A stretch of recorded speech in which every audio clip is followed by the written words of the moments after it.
Hello，大家好，我係蝌蚪啊，歡迎大家咧收睇蝌蚪心水馬。好耐冇見啦，今日咧就想同大家分享一下嚟緊啊7月1號第8場呢個4班1600米嘅賽事嘅。因為7·1嘅關係咧，所以今個禮拜沙田咧就跑呢個星期二啦。我而家拍片嘅時間咧就係星期一啊，呢個晏晝4點15分。所以已經咧就睇到晒咧嗰個賠率嗰個走勢係點樣噶啦。其實咧事先喺度跑呢一場馬嘅時候咧，都覺得呢一場馬咧係比較亂嘅。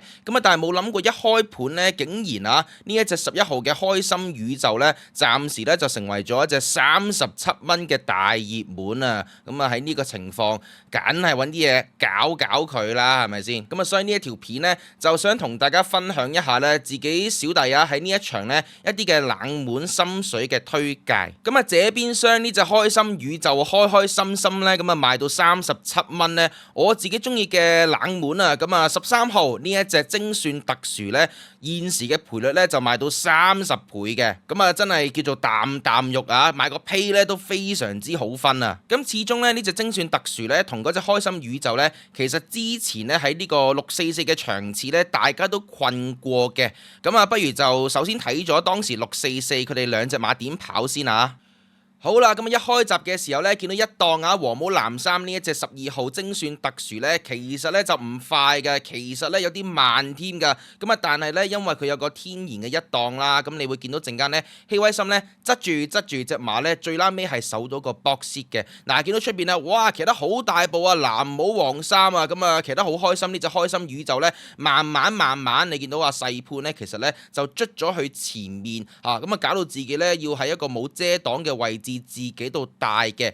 咁睇翻呢一場啦，其實個步速呢就係偏快嘅一個步速嚟嘅，所以無論講緊呢走喺前面嘅開心宇宙啦，又或者跟前嘅精算特殊呢，其實呢都係蝕底噶啦。但係見到呢最啱尾呢開心宇宙散嘅嗰個程度呢，係散得好快嘅。而家你睇到啦，準備轉彎啊，陣間嗰隻精算特殊呢個位好靚嘅。而家喺 box 係咪啊？慢閘都可以守 box 嘅，跟住轉彎呢隻馬開始攞出嚟嘅時候呢，呢一度一攝，哇，幾靚啊個位係咪先？攝到出嚟啦啊！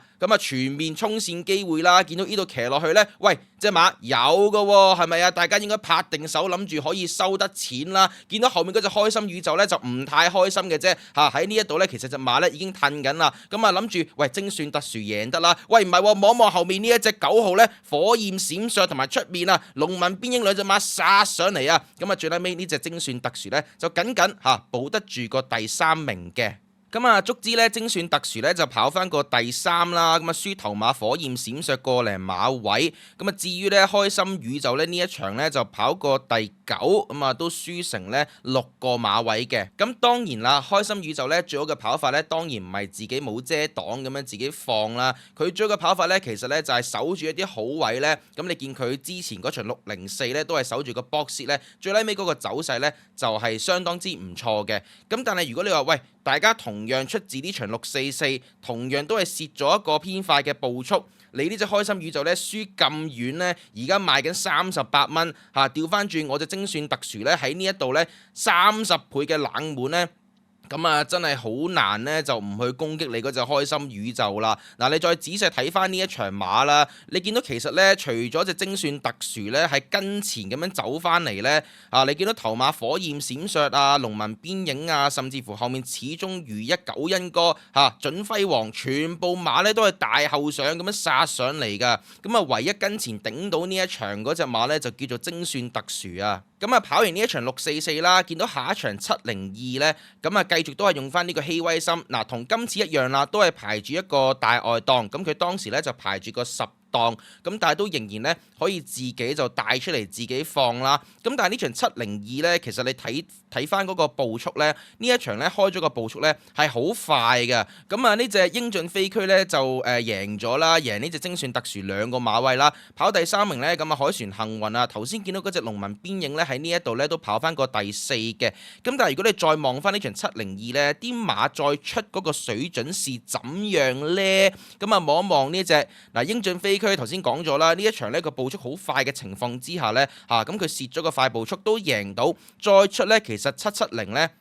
咁你係見到呢隻馬呢，哇打搭咁啊連贏2鋪嘅。OK， 咁啊睇埋下面呢隻頭先都見過佢噶啦，農民邊影。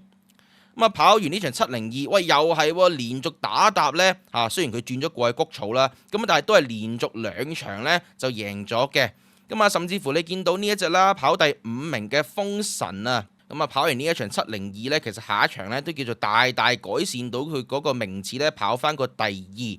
咁所以可以見到咧，呢一場702呢嗰個水準呢，絕對就唔差嘅。咁啊精算特殊呢，都係蝕咗個好快嘅步速啫，咁啊跑輸過第2。咁啊睇翻上一場啦，760嘅賽事，咁就換咗騎師啦，換咗潘明輝。咁但係呢個都唔係重點啊，隻馬呢，就由1600米呢縮翻落去1400米嗰度跑。嗱當然啦，你可以話佢喂季中其實1400米隻馬就贏過嘅，但係我就覺得其實呢1400米呢對於呢隻馬嚟講呢，太被動啦，你往往咧要縮到去最後嗰度跑尤其是咧而家你知道季尾咧好多時候咧都唔係太利呢一種即係留得太後嘅呢種跑法㗎。咁啊再加上啦，如果你睇一睇咧上一場760嘅嗰個傷患報告咧，咁你會見到啲咩啊？隻馬哇有喘鳴症喎，咁啊喘鳴症當然咧就梗係跑得唔好啦。咁最拉尾其實佢唔係輸得遠啊。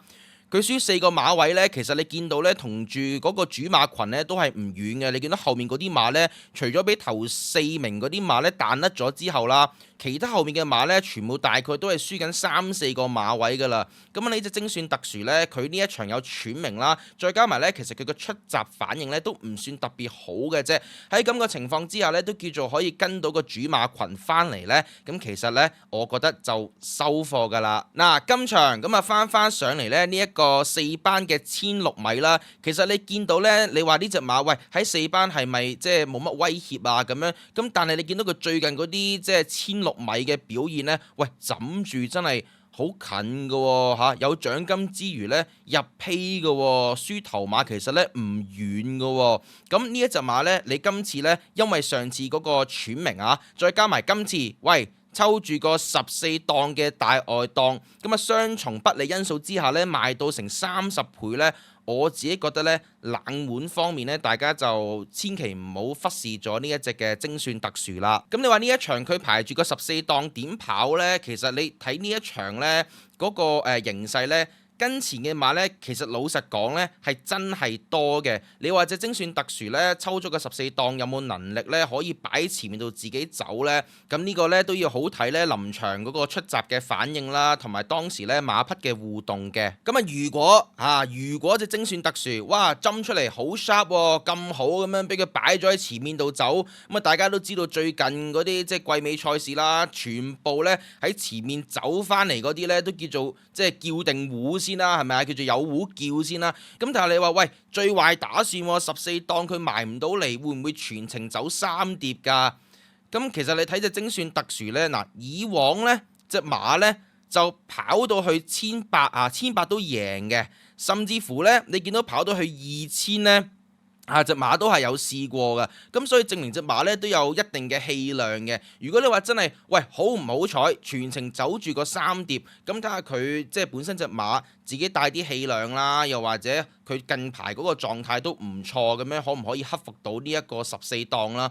咁其次就係隻馬其實進可攻退可守嘅，跟唔到前呢，其實隻馬咧留住啲嚟追呢，亦都係可以。咁呢個呢，真係要全靠呢一個巴道睇下佢臨場嗰個發揮是怎樣啦。我相信咧，容天鵬落個指令咧都係擺前面嘅，因為你見到佢過往抽住嗰啲10檔咧又或者抽住呢啲12檔咧，隻馬咧就跟前走嘅嗱。反而呢一場咧抽住佢1檔咧佢就慢咗閘，即係頭先同大家睇嗰場644。咁但係之後呢，其實佢都攝到翻嗰個 box 嘅位置嘅。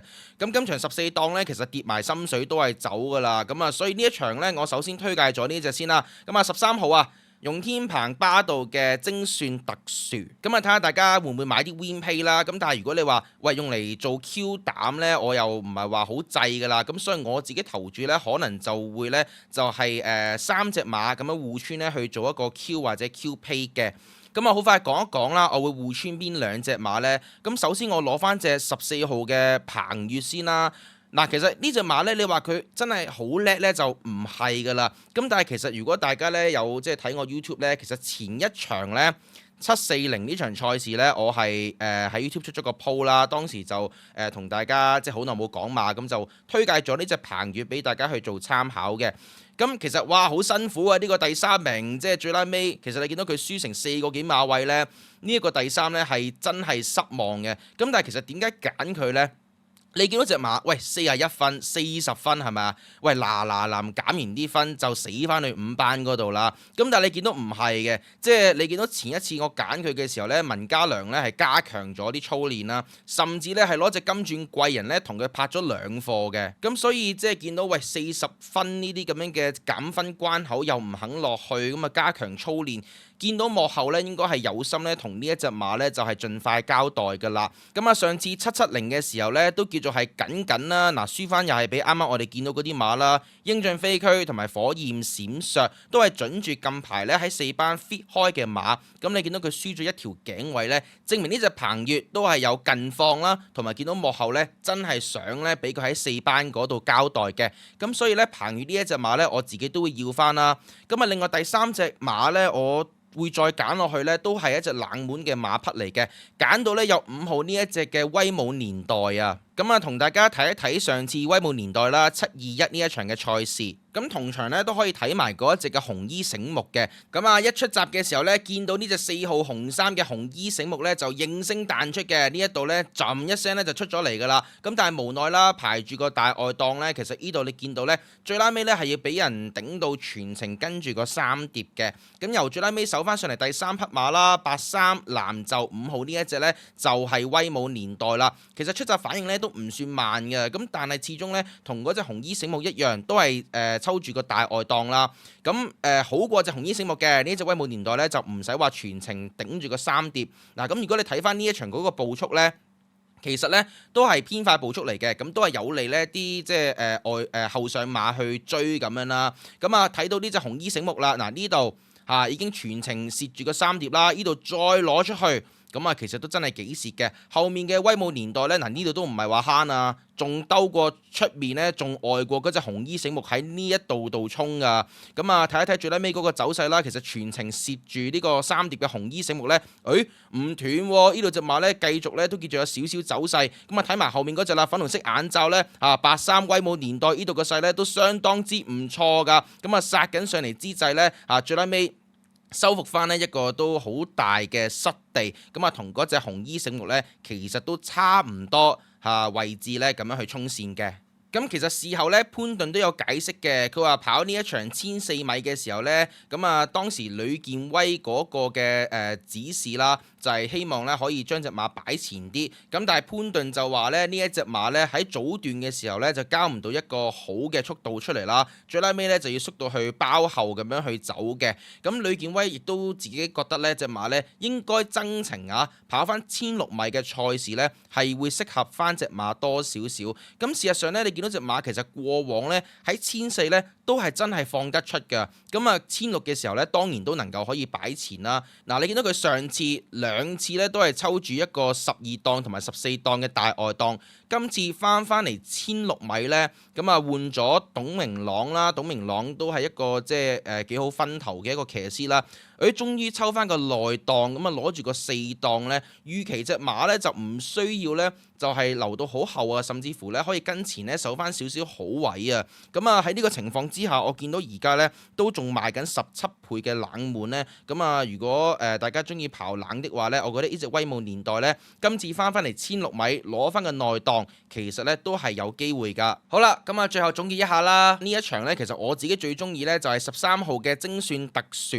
咁如果大家中意嘅話咧，就睇下會唔會買啲pay 啊或者 win 咁樣啦。咁啊至於啦，如果買 Q 或者位置 Q 嘅話咧，我就都係博冷嘅呢一場。咁啊13號啦，精選特殊，咁啊加翻呢一隻呢14號最近表現都穩定啊，今次又有個5檔嘅彭越，同埋同樣都有好分頭嘅5號威武年代3隻呢，就係做呢個 Q 同位置 Q 嘅投注嘅。好啦，咁啊呢條片呢就差唔多啦。咁啊聽日紅日啦，咁啊如果大家中意出去賭馬嘅就出去賭馬啊，出去玩嘅就出去玩。咁啊最緊要呢，開開心心啊，如果有錢贏呢，就更加 happy 啦。咁我喺呢一度祝大家呢聽日啊贏多啲賺多啲。我哋喺下一條影片再見啦，拜拜。